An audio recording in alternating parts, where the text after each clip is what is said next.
Welcome to the Central Prairie Co-op Podcast, your go-to source for all things agriculture.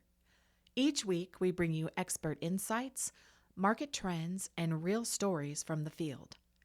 Whether you're a seasoned producer or joining us for the first time, there is something here for you.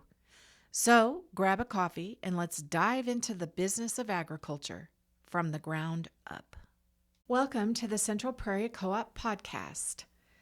Today, we've got Jason Dale, our grain department manager, here to provide some grain updates for us. Jason. Thank you very much. I'll keep this short and sweet. Just a real quick harvest update.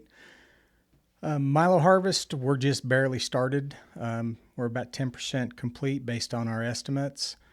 Corn harvest is obviously much further along. We're around 80%, and beans were roughly 60%.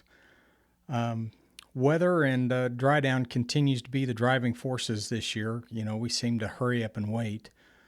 We hurry up to beat the weather, which we're kind of doing right now because we got a storm coming maybe Thursday, Friday.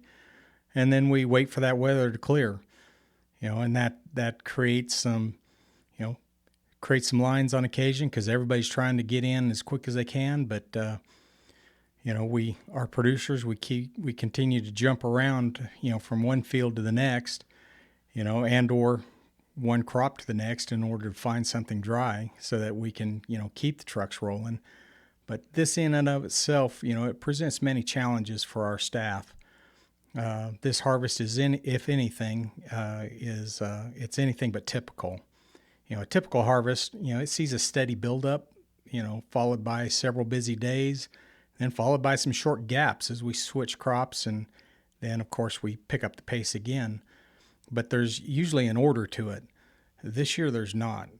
We can typically see periods of overlap where, a few crops come in at the same time, but this year it's more random. Whatever's dry is what comes in that day, and then it switches the next day, location to location.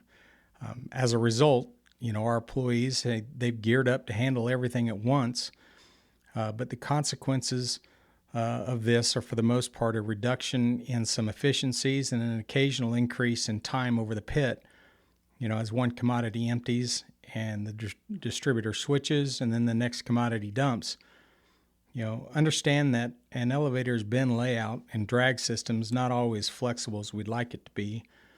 We lay out a plan for our space, and then we adjust on the fly, keeping in mind the producer's need for speed as well as our ability to handle each commodity. Add to that the size of this year's harvest. Based on everything we know, Central Prairie as a whole does not have the space to handle all three commodities without either moving grain out to the market and or transferring bushels into areas that are, necessarily underutilized.